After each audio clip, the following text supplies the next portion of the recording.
Hey, what is up guys? GDKHD here, bringing you guys my thoughts on this thing, the GoPro Hero 5 Black. Obviously a big thing about this camera is that it shoots 4K at 30 frames a second, but I'm not going to be talking about that because I just can't handle 4K video. If you'd like to peep some raw footage of 4K at 30 frames a second on the new GoPro Hero 5 Black, I'll put a link to it in the description right below that like button. But aside from that, this video will talk about all the new things and my thoughts on the new GoPro Hero 5. So with the Hero 5 Black, you get a similar form factor as the Hero 4 Black and Silver, somewhat resembling the camera being in the case. But that's the thing with this camera, you don't need to put a housing around it anymore.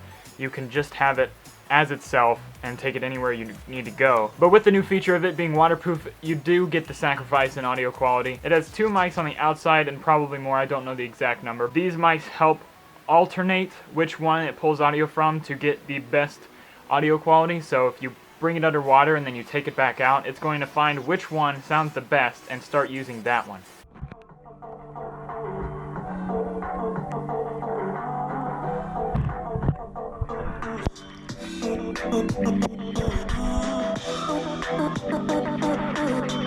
So if there is a lot of wind, it'll change from stereo to mono to kind of reduce the wind noise, and then if there's no wind, it'll increase the audio quality by bringing it back to stereo. Of course, you can change it to just mono or just stereo in the settings. So GoPro has this goal of producing a camera that never gets in the way of you getting the shot or experiencing the moment.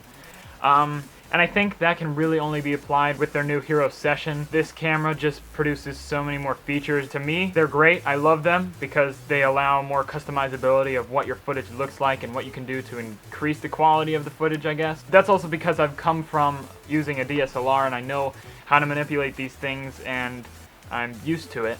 But if someone that's coming from just owning GoPros and just filming with GoPros, it might be a bad thing and get in your way. But that's really up to the user. You know, someone may like to learn what it is every single one of these things means, or they just want to leave it out. I'm not going to talk that much about the new video specs with this camera since it is the same image sensor as the Hero 4 Black, and pretty much the same video specs as well. You know, 1080 at 120 frames a second, 1080 at 60, Super View, all of that. That was in the Hero 4 Black is now in this as well. But I would like to talk about the Pro Tune and customizability that you get with this camera. So with the Hero 5 Black, you get new color signatures. You have the standard GoPro color signature, which just saturates the image how a normal GoPro would. And then if you go to flat, that'll kind of imitate a log that a higher production camera would give you. That is kind of a flat image right out of the box. And if it looks a little bit weird, it's because it is, but you get the opportunity to color it later in post-production. Also features different white balances, so if you're at the skate park and the lights are orange, you can tweak that. That's awesome. Something that's definitely new to me for the Hero 5 Black is the shutter settings. You can change the shutter frequency with this camera. That'll allow you to adjust how quickly the camera refreshes the frames and how quickly the frames stay on the screen, so to speak. It's a little different from frame rate, but if you're shooting slow motion and you go back and slow it down, it's going to show you how blurry that slow motion is. One of the big features new to GoPro Hero 5 cameras this year is image stabilization, and it does crop in a little bit on the wide setting and can only be used at a maximum of the wide. And that really doesn't bother me too much because I know that's how image stabilization works. You gotta crop in to kind of counteract the shake, and that's something that's really late to the game with GoPro cameras. You know, they're so small, and if people film with their hands, which I know a lot of people do, it's gonna be very shaky. At least I was expecting it since, you know, the Hero 3 era. Something new to the Hero 5 is also linear mode, which is gonna give you none of that fisheye look that GoPros have been providing for forever. And it's just going to be like a standard vlogging lens like this one. But that's something that's really crucial for those that are only filming on GoPros and tend to dislike the fisheye effect, including myself. I've noticed that many times I'll be filming with the GoPro and it's not skateboarding, and really the fisheye just looks unnecessary. Something else that is not new to GoPros is the touch LCD on the back. I say it's a blessing and a curse. It's very difficult to navigate around the menus because it is so small and your finger will run off the screen or accidentally tap something. It's great that you get the easy, you know, playback right after you shoot something to see what it looks like, what it sounds like. It's a lot better than compared to what we used to do with the app. Moving on to photos of this GoPro, I've taken a few photos here and there in between, you know, taking shots, and haven't been able to test out the low light photo capabilities yet. I don't think wouldn't do too well in that area.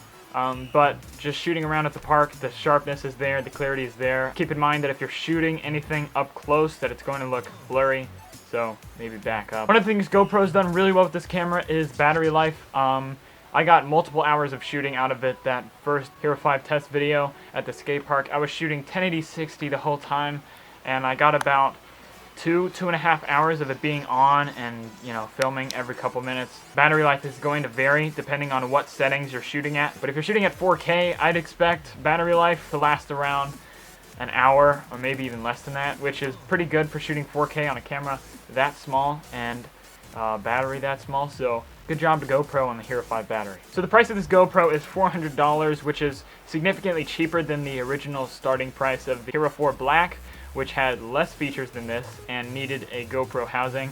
So, with respects to previous GoPros and what they brought to the table, $400 is definitely worth it for the Hero 5 Black, because you're going to get all of the latest video specs, the best image quality, the best customizability with this camera.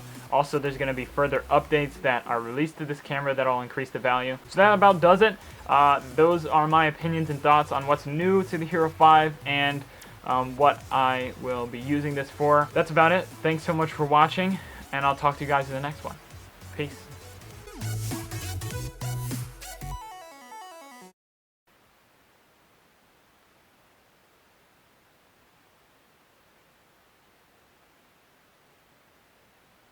Alright, so that was my MKBHD impression. He's a YouTuber that does tech videos.